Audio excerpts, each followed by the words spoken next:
Okay, so I'm gonna try out these video blog things to kind of just talk about some topics every now and then. I don't know, something that comes to mind. If you know me at all, you know I overthink everything. So we'll probably have quite a few of these moving forward. So I was listening to my audiobook this morning, and by the way, this book is called Facing Violence by Rory Miller. It's a fantastic book. It's the second or third time I'm listening to it. Anyway, so one of these concepts he goes into is understanding what it's like to take a life. And I think understanding the consequences of using a firearm can definitely bring upon the end of life. So it's important that we recognize that if we were to shoot someone in self-defense, we are committing potential homicide. It's really important that we understand that because the consequences are immense. You're potentially taking a life. Now, most stops that happen from using a gun are actually psychological. Most force stops are psychological. You know, if you're defending yourself and you apply some level of force, usually the other side stops because of a psychological stop. They give up because they're being hurt, they don't like the pain, they know where this is going, you know, whatever this is. So, you know, just displaying your gun at someone can cause someone to stop. We don't want to rely on that. That's why you often hear the phrase that, well, if you're going to carry a gun, you better be prepared to use it. That doesn't mean that if someone tries to attack you or that gun needs to come out, that you have to fire a round, but you have to be prepared to do so if it reaches that point. If you draw your gun and if you have the ability to display your gun and they go away, you've ended the threat. Awesome. We've stopped the threat with just displaying a gun. If they don't believe you, they want to keep going, they want to keep bringing it, then maybe you need to aim it at them. And this is given that you actually have the time to do all that. You know, a lot of times things are like an ambush type situation, so you're not going to have the time to give make verbal boundaries or anything like that. So, you know, you don't always have time for talking. But if you could display a gun, if you can point a gun without firing it, that's ideal. But you still need to be prepared to use it if you had to. Because once that gun comes out, even if it doesn't come out, there's a gun involved. So even if your level of force is just hands, physical force, there's still a gun involved. So you know, if that gun is displayed, you know, your shirt gets lifted up as, you know, you're trying to collect yourself or whatever it is, you're in the middle of this hands-on confrontation and your gun is displayed to where they see it.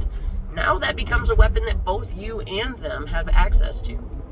If you draw your gun and you give the impression that you're not willing to use it, they recognize that. Guess what they're coming after? Your gun. So all I want you to do is consider this concept of if you have to finish it, if you have to take that shot, if you have to defend yourself with that amount of force, are you prepared? And what does that look, feel, what is that like? I mean, I don't know. I've never taken a life before. I've never shot someone before. I don't know what that's like. But I've done a heck of a lot of research, and it is no easy task. And I know just from my training in Brazilian Jiu-Jitsu that applying a physical force to another human being is difficult, especially as women, because we've been raised to not hurt other people. You know, whether you're a man or a woman, you're raised to not hurt other people, to know when to stop when things hurt, and to apply a level of force that could potentially kill someone. That's a boundary you're probably not used to setting. I hope not, anyway. So this book says that you should consider slaughtering an animal to see what that's like. And I'm going to get a little graphic here for a second, because this isn't an easy thing to wrap your brain around. It's hard for me to wrap my brain around it. I just took a little spider outside the other day because I couldn't stand to squash it on my counter. Really. You know, when you hear the adage, like, oh, they couldn't harm a fly. That's me. That's tough. So, to be able to flip the switch, how do you learn how to do that? Because we all have this switch, this quote-unquote dragon inside of us that is capable of getting violent. Every single human has this. It's just a matter of what you're willing to get violent for. Do you have enough self-worth to get violent if you needed to? You have to understand your why. You have to know that your life, or your family's life, or whatever life you're defending, your desire to preserve life has to be stronger than their desire to get that resource or hurt you. It has to be stronger than their desire to hurt you. So, in the book, he talks about taking the life of an animal, slaughtering an animal, and not with a gun at distance. This is up close and personal, so you can see the life leave their eyes. Just hearing that almost made me want to cry. Like, that's hard. And when I've explained this to some other people, it's like, yeah, that sounds like an acceptable way to understand what it's like to leave, for life to leave the body. And I value life so highly that it's really difficult for me to envision that, and that would be really hard, and it should be hard. And if I were to do that, I would learn a lot from it. I don't want to.